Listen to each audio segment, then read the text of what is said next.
আজ যাকে অবহেলা করছো, অপমান করে দূরে সরিয়ে দিচ্ছ, হয়তো এমন একদিন আসবে তার কাছে তোমাকে ঠাঁই নিতে হবে। তো গুড মর্নিং ফ্রেন্ডস, সবাই কেমন আছো? আশা করে খুব ভালো আছো। আমরাও খুব ভালো আছি। তো সকাল সকাল দেখো আজকে মাছবালা এসেছিলো, তাই আমরা মাছ কিনেছি 1 কেজির মতো। তো আমার বাড়ির কাজ সবই কমপ্লিট, কাপড় কাচা থেকে বাড়ির সমস্ত কাজ। এখন চা মুড়ি খেয়ে আমি মাছ ভাজা করতে শুরু করে দিয়েছি। তো প্রথমেই আমি মাছগুলোকে লবণ আর হলুদ দিয়ে মেখে রেখে দিয়েছিলাম। তারপরে দেখো তেলে ভাজা শুরু করে দিই। আজকে ভেবেছি আমি মাছ টমেটো আলু দিয়ে রান্না করব। প্রথমে ভেবেছিলাম আম দিয়ে টক করব, কিন্তু আমটা আমার অতটা ভালো লাগে না। তো আমি আজকে টমেটো আলু দিয়ে কীভাবে রান্না করব তোমরা শুধু দেখো। যদি তোমাদের ভালো লাগে তো অবশ্যই লাইক কমেন্টস করবে। আর এমনিতে মাছ তরকারি তোমরা সবাই জানো কীভাবে রান্না। তো আজকে সকাল থেকে প্রচণ্ড গরম লাগছে, তাই আমি সকাল সকাল রান্না করতে লেগে পড়েছি। যেহেতু আমার ছোট একটা বাচ্চা আছে, তো বাচ্চা কান্নাকাটি করছে, ওকে শুইয়ে রেখে দিয়েছি, ওকে খেলনা দিয়েছি, তাই ও চুপ করে আছে। আর এদিকে আমি মাছ তরকারি করতে লেগেছি, ওর বাবা বাড়িতে নেই।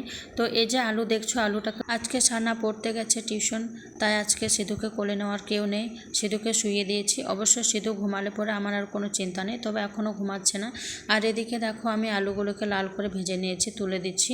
তো আলু ভাজার পর আমি কিভাবে রান্না করব তোমরা দেখো।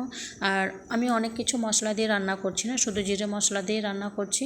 আর এই যে লঙ্কাটা প্রথমে দিলাম, সেটাকে ফোড়ন করে দিয়েছি, যেহেতু আলু সানা করবো বলে ওটা তুলে রেখে দিলাম।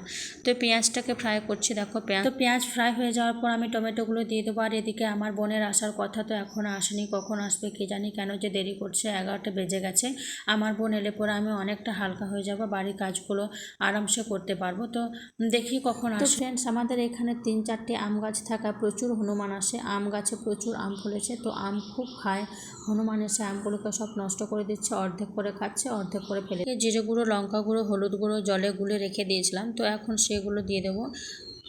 তারপর পরিমাণ মতো জল দেওয়ার পর আমি মাছগুলোকে দিয়ে দেবো। মাছ তরকারি পাশাপাশি আমি কলমি শাক ভাজা করেছি, আলু সেদ্ধ করেছি, পটল ভাজা করেছি। তো এত কিছু আমি দেখাইনি, প্রচণ্ড গরম করছে, এত কিছু দেখানো সম্ভব নয়। তো ফ্রেন্ডস, একটা কথা তোমাদেরকে বলি, আমাদের এখানে বৃষ্টি হয়ে গেলে প্রচণ্ড পরিমাণে জগ ওঠে। তো উঠোনে প্রচুর জগ উঠেছে, আমরা বাইরে বেরোতে পারছি না, খুব চিন্তিত আছি। এত জঙ্গল আছে যে জগ পরিমাণটা বেশি হয়ে গেছে, বেরোনোও যাচ্ছে না, খুব ভয় লাগছে। ফ্রেন্ডস, তোমরাই বলো জগ মারার যদি কোনো ওষুধ থাকে তো এখানে কমেন্টস করে বলো, আমরা অবশ্যই সেটাকে কাজে লাগাবো যাতে জগ আর কোনোদিন না আসে। তো আমরা এমনিতেও কিছু জানি না জগ কীভাবে মারতে। কালকে রাতে প্রচণ্ড বৃষ্টি হয়েছে, তো আজকে সকাল সকাল অনেকগুলো জগ উঠেছে, প্রায় 15-20টা পর্যন্ত উঠে বসে থাকে। তো দুপুরে সবসময় ওরা চলে আসে। পরিমাণ মতো জল দেওয়ার পর আমি মাছগুলোকে দিয়ে দিয়েছি, আলুগুলোও সব দিয়ে দিয়েছি। এখন যতক্ষণ না আলু সেদ্ধ হচ্ছে ততক্ষণ আমি বসিয়ে দেবো। তো দেখা যাক কতক্ষণ সময় লাগে। 15 মিনিটের মতো সময় লেগেছে ফুটতে। তো এখন ফুটে গেছে, এবার দেখা যাক আলু সেদ্ধ হয়েছে কিনা। আলু সেদ্ধ হয়ে গেলে আমি এখন মাছের ঝোল মশলা দিয়ে ফোটানোর পর কুচি করা ধনেপাতা উপর থেকে ছড়িয়ে দিয়ে কিছুক্ষণ ঢেকে রাখার পর আমি গ্যাসটাকে বন্ধ করে দেবো। তো ফাইনালি আমার মাছের ঝোল কমপ্লিট। তো তোমাদের কেমন লেগেছে ফ্রেন্ডস তোমরা প্লিজ কমেন্টস করে বলো। আর তোমরা এভাবে একদিন ট্রাই করে দেখবে কেমন লাগবে। তো আশা করি ভালোই লাগবে, আমার তো খুবই ভালো লাগে। তো তোমরা ট্রাই করে দেখো বাড়িতে, কার কেমন লেগেছে কমেন্টস করে বলবে অবশ্যই। তো এখন ঘড়িতে বাজে একটা মানে এখন দুপুর হয়ে গেছে, এখন খাওয়া দাওয়ার টাইম। তো এখন দুপুরে সবাই চলে এসেছে, সারনাও চলে এসেছে টিউশন থেকে, আর বাবা চলে এসেছে, আমার বোনও চলে এসেছে রোদে। তো এর ফাঁকে চলে এসেছে, আমি সেটা দেখাইনি। তো এখন আমরা সবাই খাবো।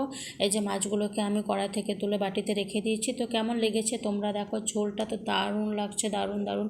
আমার তো খুবই সুন্দর লাগছে, স্মেলটাও খুব সুন্দর লাগছে, খুব খেতে মনে হচ্ছে। তো কখন খাবো এটার জন্যই আমরা অপেক্ষা করছি। তো